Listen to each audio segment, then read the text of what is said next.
Selon l'hebdomadaire Jeune Afrique, Alpha Condé, l'ancien président de la République de Guinée, accuse la France d'avoir favorisé sa chute.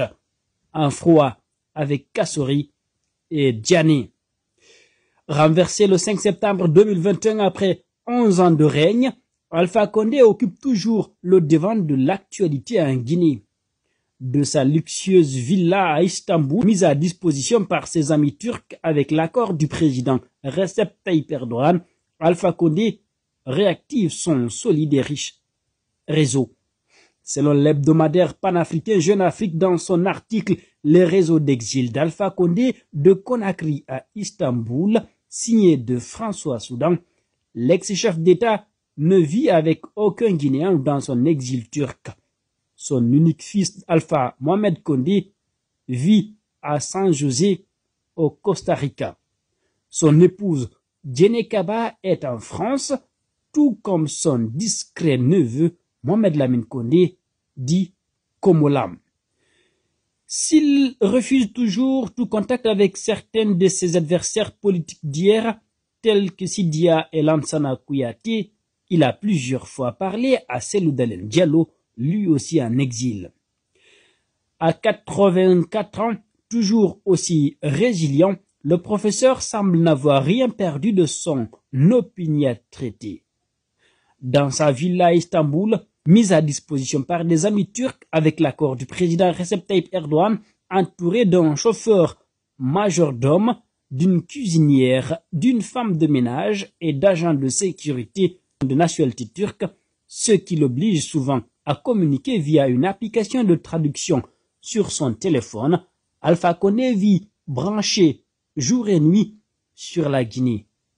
S'il respecte les consignes de discrétion de ses hôtes, notamment un mutisme médiatique total, et reçoit peu de visiteurs, il se sert assidûment de cet outil de communication massive qui est le téléphone. Ce, grâce à WhatsApp, signal et télégramme dont il connaît les moindres recoins que l'ancien président, qui n'a pas renoncé à le redevenir, n'a pas tardé à reconstituer son réseau, renseigne Jeune Afrique. Poursuivant, le journal révèle les noms des chefs d'État qui gardent encore de bons rapports avec Alpha Condé, dont le Congolais Denis Sassou Nguesso. Depuis sa chute, certains de ses anciens pairs ne l'ont jamais oublié. C'est le cas du Congolais Denis Sassou Nguesso, de l'Angolais Joao Lourenço, de l'Ougandais Yoweri Museveni et de l'Éthiopienne Sahle-Work Zewde, une amie de longue date qui prennent régulièrement de ses nouvelles. D'autres se sont manifestés au téléphone plus récemment, à l'instar du Libérien Georges Weah, du Congolais Félix Tshisekedi, du Tchadien Mohamed Idriss Déby Itno, mis en relation via son ministre des Affaires étrangères Mohamed Saleh Anadif, du Sénégalais Macky Sall par l'entremise de Karim Harati, président de l'ONG Global Prévention Africa, basé à Dakar, et depuis fin octobre du Bissau-Guinéen Umaro Sissoko Embalo. Même si ces conversations relèvent le plus souvent de l'échange de civilité, le simple fait qu'elles aient lieu suffit à un climat de paranoïa au sein du pouvoir guinéen, tout au moins lorsqu'il en est informé. D'autres personnalités africaines moins en vue figurent aussi dans le listing téléphonique d'Alpha Condé, qui n'hésite pas à s'en servir. Ainsi Carlos Lopez, Vera Songwe, Djibril Bassolé, Julius Malema, Matata Ponyo, Mapon ou encore Karim Wade ont pu échanger avec lui. Fait mentionner le journal qui ajoute que, côté français, la liste est beaucoup plus restreinte.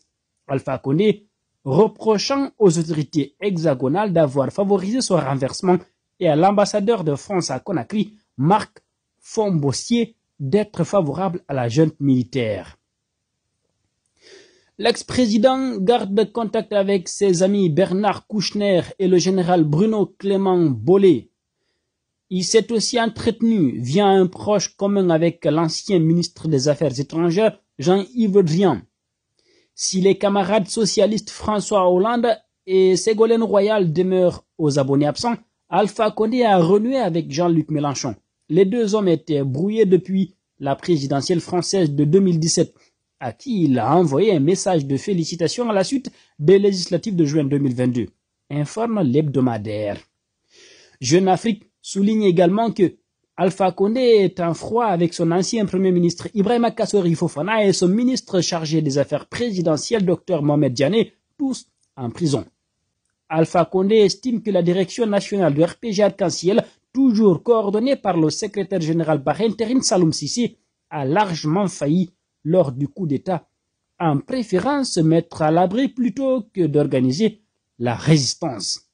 Il est par ailleurs en froid avec son ex-chef de gouvernement Kassori Fofana et son ancien ministre de la Défense Mohamed Diané, tous deux incarcérés. Il préfère donc téléphoner directement aux coordonnateurs régionaux du parti, à certaines personnalités de la société civile, voire aux militants de base, afin de les mobiliser. S'il refuse toujours tout contact avec certains de ses adversaires politiques d'hier, tels que Sidia Touré et Lansana Kouyaté, il a plusieurs fois parlé à Cellou Dalein Diallo, lui aussi en exil. Les deux hommes tentent de déterminer des points de convergence tout en sachant que leurs objectifs divergent.